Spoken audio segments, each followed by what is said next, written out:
When most readers encounter a contradiction in Plato's dialogues, they assume it's an oversight or evolution of thought. I spent decades discovering something far more profound.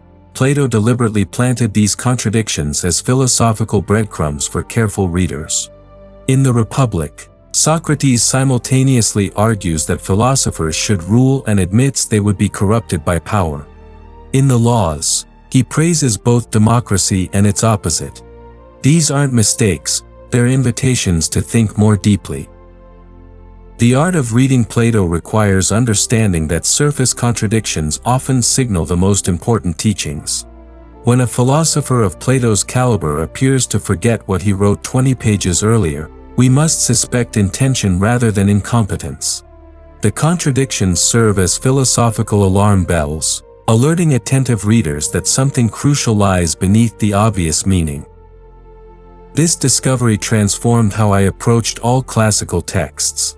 The greatest philosophers wrote in layers, protecting dangerous truths behind apparent inconsistencies. Today, we'll explore why Plato chose this method, how to recognize his deliberate contradictions, and what revolutionary insights emerge when we read with the suspicion that nothing in these texts is accidental. Chapter 1: The Art of Protective Writing. Plato wrote in an age when questioning fundamental beliefs could cost one's life. Socrates himself was executed for corrupting the youth and introducing new gods. This political reality shaped every dialogue Plato composed. He couldn't simply present dangerous truths directly, he had to develop techniques that would protect both himself and his readers while still transmitting genuine philosophical insights. The method of contradictory statements serves multiple protective functions. First, it provides plausible deniability. If authorities accused Plato of promoting atheism, he could point to passages that affirm traditional piety. If charged with undermining democracy, he could cite his apparent praise of popular government. The contradictions create a kind of philosophical camouflage. But protection alone doesn't explain the sophistication of Plato's technique. The contradictions also serve as a filtering mechanism, separating serious students from casual readers. Those who notice the contradictions and seek to resolve them demonstrate the philosophical temperament necessary for deeper insights. Those who read carelessly, accepting surface meanings without question, naturally exclude themselves from the inner teaching.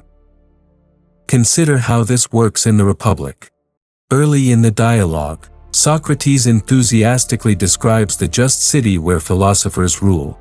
Later, he admits that such a city would be nearly impossible to establish and that philosophers forced into politics would likely be corrupted. The surface reading suggests Plato simply changed his mind. The careful reading reveals a complex teaching about the tension between philosophical ideals and political reality. The contradictions also reflect the Socratic method itself. Socrates regularly takes opposing positions within the same conversation, not from confusion but from a pedagogical understanding that truth emerges. When most readers encounter a contradiction in Plato's dialogues, they assume it's an oversight or evolution of thought. I spent decades discovering something far more profound. Plato deliberately planted these contradictions as philosophical breadcrumbs for careful readers. In the Republic, Socrates simultaneously argues that philosophers should rule and admits they would be corrupted by power. In the Laws, he praises both democracy and its opposite. These aren't mistakes, they're invitations to think more deeply. The art of reading Plato requires understanding that surface contradictions often signal the most important teachings. When a philosopher of Plato's caliber appears to forget what he wrote 20 pages earlier, we must suspect intention rather than incompetence. The contradictions serve as philosophical alarm bells, alerting attentive readers that something crucial lies beneath the obvious meaning. This discovery transformed how I approached all classical texts. The greatest philosophers wrote in layers, protecting dangerous truths behind apparent inconsistencies. Today, we'll explore why Plato chose this method, how to recognize his deliberate contradictions, And what revolutionary insights emerge when we read with the suspicion that nothing in these texts is accidental. Chapter 1: The Art of Protective Writing. Plato wrote in an age when questioning fundamental beliefs could cost one's life. Socrates himself was executed for corrupting the youth and introducing new gods. This political reality shaped every dialogue Plato composed. He couldn't simply present dangerous truths directly. He had to develop techniques that would protect both himself and his readers while still transmitting genuine philosophical insights. The method of contradictory statements serves multiple protective functions. First, it provides plausible deniability. If authorities accused Plato of promoting atheism, he could point to passages that affirm traditional piety. If charged with undermining democracy, he could cite his apparent praise of popular government. The contradictions create a kind of philosophical camouflage. But protection alone doesn't explain the sophistication of Plato's technique. The contradictions also serve as a filtering mechanism, separating serious students from casual readers. Those who notice the contradictions and seek to resolve them demonstrate the philosophical temperament necessary for deeper insights. Those who read carelessly, accepting surface meanings without question, naturally exclude themselves from the inner teaching. Consider how this works in the Republic. Early in the dialogue, Socrates enthusiastically describes the just city where philosophers rule. Later, he admits that such a city would be nearly impossible to establish and that philosophers forced into politics would likely be corrupted. The surface reading suggests Plato simply changed his mind. The careful reading reveals a complex teaching about the tension between philosophical ideals and political reality. The contradictions also reflect the Socratic method itself. Socrates regularly takes opposing positions within the same conversation, not from confusion but from a pedagogical understanding that truth emerges through the collision of conflicting arguments. Students must work through these contradictions themselves, developing the intellectual muscles necessary for independent philosophical thought. This protective writing becomes especially crucial when Plato addresses the relationship between philosophy and the city. Direct criticism of existing political arrangements would invite persecution, but indirect criticism, embedded in contradictions that require careful interpretation, allows the teaching to survive while challenging assumptions about justice, virtue, and the best regime. Chapter 2: Reading Between the Lines, Practical Methodology. Detecting Plato's deliberate contradictions requires developing what I call hermeneutical suspicion, the assumption that apparent inconsistencies in serious texts demand investigation rather than dismissal.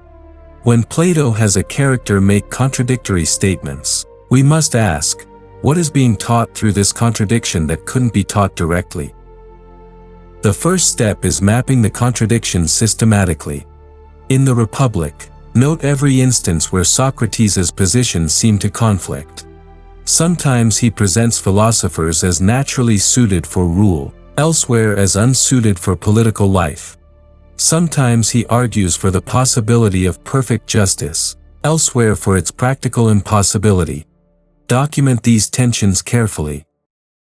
Next, examine the dramatic context of each contradiction. Who is Socrates addressing when he makes each statement? What is the educational level and temperament of his interlocutor? Often, Plato adjusts the teaching to the capacity of the listener. Noble lies may be appropriate for future guardians, while philosophical truth serves those capable of sustained inquiry. Pay attention to Socrates' use of irony and understatement. When he claims to know nothing while demonstrating superior wisdom, or when he presents obviously flawed arguments with apparent seriousness, he signals that the surface meaning shouldn't be taken at face value. The irony itself becomes a form of philosophical instruction. Consider also the larger structure of each dialogue. Contradictions often appear at crucial junctures, when moving from one major theme to another, or when the conversation turns to particularly dangerous topics. These structural placements suggest the contradictions serve as philosophical pivots, redirecting the discussion toward deeper insights. The method of question asking becomes essential.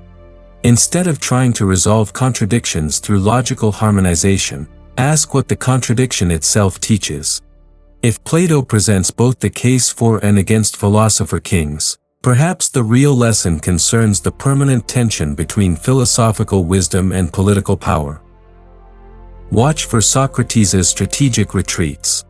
When pressed on difficult points, he often changes the subject or introduces new complexities that seem to muddy rather than clarify the discussion. These apparent evasions frequently contain the most important teachings, presented indirectly to avoid direct confrontation with dangerous truths. The contradictions also serve as tests of reading comprehension. Plato rewards careful readers with insights unavailable to those who skim the surface. The deeper teaching emerges only for those willing to wrestle with apparent inconsistencies until their hidden coherence becomes visible. Finally, remember that the contradictions often reflect genuine philosophical problems that admit no easy resolution. The tension between philosophical contemplation and political engagement isn't a problem Plato failed to solve, it's a permanent feature of human existence that his contradictions help illuminate. Chapter 3: The Exoteric Distinction. Now examine your own assumptions about how philosophical truth should be communicated. Modern readers expect direct, consistent argument leading to clear conclusions. But Plato understood that the most important truths often prove too dangerous or too complex for straightforward presentation. This led him to develop a two-level writing strategy: exoteric teachings for general audiences and esoteric insights for careful readers. The exoteric level provides politically safe, edifying lessons that support social order and conventional morality. In the Republic, the surface teaching praises justice, courage, temperance, and wisdom as unqualified goods. It presents a vision of ideal political order that, while practically impossible, inspires readers toward moral improvement and civic responsibility.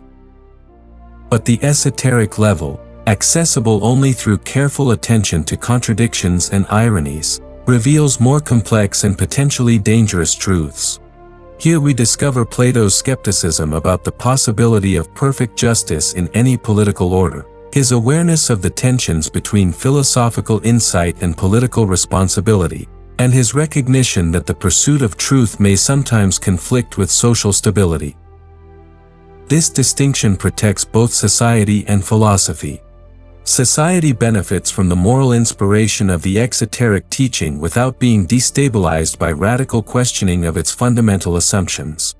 Philosophy benefits by preserving dangerous insights for those capable of handling them responsibly, ensuring that genuine inquiry continues across generations. The contradictions serve as bridges between these levels. Surface contradictions alert careful readers to the presence of deeper teachings while remaining invisible to casual readers who focus on the obvious moral lessons.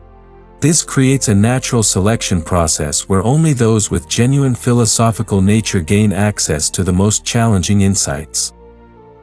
Consider how this works with Plato's treatment of religion. Exoterically, the dialogues often support traditional piety and warn against atheism. Esoterically, they raise profound questions about the relationship between divine command and rational inquiry, between myth and philosophical truth. The contradictions signal that simple piety is insufficient for those called to philosophical life. The same pattern appears in Plato's political teaching. Exoterically, he seems to endorse various regime types under different circumstances. Esoterically, he reveals the inherent limitations of all political arrangements and the tragic dimension of human existence that no regime can fully overcome. This approach acknowledges the legitimate needs of different types of human beings. Not everyone is called to or capable of sustained philosophical inquiry. Many people benefit more from noble beliefs that inspire virtue than from complex truths that might prove paralyzing or destructive in the wrong hands. But for those with philosophical nature, the esoteric teaching provides access to genuine understanding. The contradictions become doorways to insights about the human condition that transcend any particular political or religious system. Chapter 4: Ancient Wisdom versus Modern Assumptions. The modern mind approaches contradictions in classical texts with assumptions Plato would find bewildering. We expect linear progress in philosophical argumentation, assume that later statements supersede earlier ones, and demand systematic consistency above all else. These expectations blind us to Plato's sophisticated communication strategy and the profound insights his contradictions contain. Ancient philosophers understood that different truths serve different purposes and audiences. They recognized that absolute consistency in philosophical teaching might actually undermine both truth and virtue. Some insights prove dangerous when misunderstood or applied without wisdom. Others require preparation and gradual introduction to be properly grasped. Modern philosophy, beginning with Descartes and culminating in various forms of scientism, assumes that truth is univocal and that the same method applies to all domains of inquiry. This leads to the expectation that philosophical texts should read like mathematical proofs, with each step following necessarily from previous ones and the whole structure exhibiting perfect logical consistency. But Plato recognized that human existence itself is characterized by fundamental tensions that resist simple resolution. The conflict between individual fulfillment and civic duty, between philosophical insight and practical wisdom, between the demands of truth and the needs of society, these aren't problems to be solved but permanent features of the human condition that must be navigated with prudence and understanding. His contradictions reflect these existential tensions rather than logical failures. When he presents seemingly incompatible accounts of justice or virtue, he illuminates the complexity of these concepts rather than demonstrating confusion. The contradictions teach us that reality itself resists the kind of systematic closure that modern philosophy often demands. This ancient approach also reflects a different understanding of the relationship between knowledge and virtue. Moderns tend to assume that clear knowledge automatically produces right action. But Plato understood that intellectual insight alone is insufficient for virtue and that sometimes noble opinions serve better than clear knowledge for inspiring appropriate behavior. The contradictions thus serve an educational function that transcends mere information transfer. They force readers to engage actively with the text, developing the intellectual habits necessary for philosophical life. Instead of passive reception of doctrine, readers must participate in the philosophical investigation itself. Consider how this applies to contemporary political discourse. Modern debates often assume that complex political questions admit clear, consistent answers that can be communicated through slogans and simplified positions. Plato's method suggests that the most important political insights emerge only through sustained engagement with contradictions and tensions that resist easy resolution. The ancient recognition of human limitations leads to a more humble and nuanced approach to truth-telling. Rather than claiming to possess final answers, the classical approach acknowledges the ongoing character of philosophical investigation and the need for different teaching strategies for different audiences and circumstances. Chapter 5: The Theological Political Problem. Consider now your own relationship between belief and philosophical inquiry. Plato's contradictions often emerge most clearly when he addresses the relationship between human reason and divine authority, between philosophical investigation and religious conviction. This theological political tension creates some of his most deliberate and instructive inconsistencies. In various dialogues, Plato presents apparently contradictory positions on divine providence, the immortality of the soul, and the relationship between human virtue and cosmic justice. These contradictions aren't signs of confusion but reflections of the fundamental tension between rational inquiry and religious belief that has shaped Western civilization. The exoteric teaching often supports traditional religious beliefs and practices, recognizing their importance for social order and individual virtue. Plato acknowledges that most people benefit from believing in divine justice, providential care, and moral retribution in an afterlife. These beliefs inspire virtue and provide meaning for lives that might otherwise succumb to despair or license. But the esoteric teaching reveals the complex relationship between Plato's contradictory presentations of key doctrines create a natural filtering system. Those who read carefully enough to notice the contradictions and struggle to understand their purpose demonstrate the intellectual seriousness necessary for dangerous truths. Those who accept surface teachings without deeper investigation receive edifying lessons appropriate to their level of engagement. This approach reflects an understanding of education that transcends mere information transfer. True philosophical education involves gradual preparation for insights that might prove overwhelming if encountered prematurely. The contradictions serve as educational stages, each requiring mastery before the student can proceed to deeper levels. Consider the question of whether truth is always beneficial for political society. Modern democratic theory assumes that more knowledge and clearer reasoning necessarily improve political life. But Plato recognized that some truths might undermine the noble opinions and inspiring myths that make civic virtue possible for most citizens. The philosopher thus faces a fundamental dilemma: loyalty to truth pulls toward full disclosure, while concern for society suggests the need for prudent concealment. Plato's contradictions represent his attempt to honor both obligations simultaneously. This doesn't mean philosophers should become propagandists or manipulators. Rather, it means they must develop sophisticated communication strategies that preserve both the possibility of genuine inquiry and the stability of social order. The contradictions allow the same text to serve both functions by operating on multiple levels simultaneously. The method also protects philosophy itself from political persecution. Direct attacks on fundamental beliefs invite direct retaliation. But contradictory presentations that can be read as supporting traditional views while also enabling deeper questioning provide protective camouflage for dangerous investigations. This prudential approach acknowledges the legitimate claims of both philosophy and politics without sacrificing either to the other. Philosophy needs freedom to pursue truth wherever it leads. Politics needs stability and inspiring vision to maintain social cooperation. The contradictions allow both needs to be served within the same textual framework. The question of communicative responsibility becomes especially pressing in democratic societies where philosophical insights might influence public opinion and policy. How much questioning of fundamental assumptions can a society absorb without losing its cohesion? Plato's method suggests careful graduation rather than wholesale revelation. Modern philosophers often lack this prudential wisdom, either retreating into academic irrelevance or presenting complex insights in simplified forms that invite misunderstanding and misapplication. Chapter 7: The Return to Careful Reading. The discovery of Plato's deliberate contradictions opens a pathway back to serious engagement with the great texts of our tradition.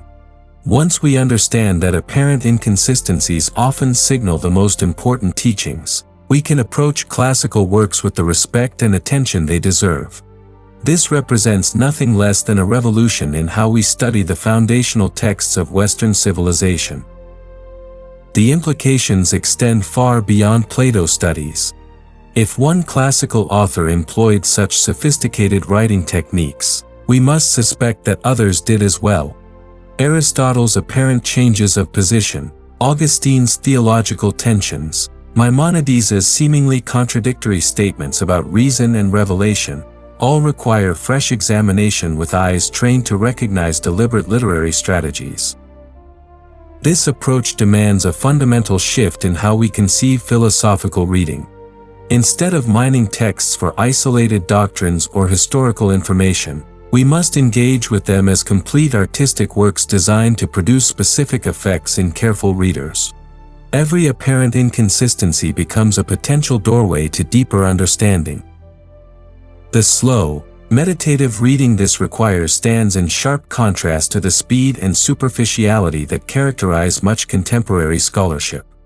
Modern academic pressures encourage rapid production of research that treats classical texts as raw material for historical reconstruction or contemporary theory building. But the great texts resist such treatment and reveal their treasures only to those willing to read with patience and reverence. This careful reading cultivates intellectual virtues that transcend academic study. The habit of looking for hidden meanings develops healthy skepticism about surface appearances in all domains of life.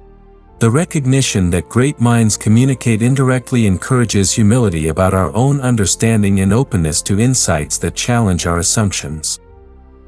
The practice also develops what I call hermeneutical charity, the assumption that apparent errors or contradictions in serious texts reflect our inadequate understanding rather than the author's confusion. This principle proves invaluable not only for textual study but for human relationships generally, encouraging us to seek deeper understanding rather than rushing to judgment. The return to careful reading offers particular benefits for political understanding. The great texts of political philosophy contain insights about human nature and political possibility that transcend their historical circumstances. But these insights often lie hidden beneath surface teachings designed for particular audiences and situations. Contemporary political discourse suffers from oversimplification and polarization partly because we have lost the art of reading texts that operate on multiple levels simultaneously. The recovery of this art could enrich public discussion by revealing the complexity and nuance that serious political questions require. The educational implications prove equally significant. If students learn to read classical texts with the attention they deserve, they develop intellectual habits that serve them throughout life. They learn to question surface appearances, to look for hidden assumptions, to recognize the complexity of important questions, and to engage seriously with positions that challenge their preconceptions. This represents a return to genuine liberal education designed to liberate students from the cave of conventional opinion by introducing them to the greatest minds of our tradition. The great texts serve as permanent conversation partners who challenge and elevate our thinking about the most important questions. The contradictions in Plato thus serve as an invitation to join this conversation as active participants rather than passive recipients. By learning to read with the care and intelligence these texts require, we prepare ourselves for the ongoing task of philosophical investigation that each generation must undertake anew. Conclusion. The recognition that Plato's contradictions serve deliberate philosophical purposes transforms our entire approach to classical texts.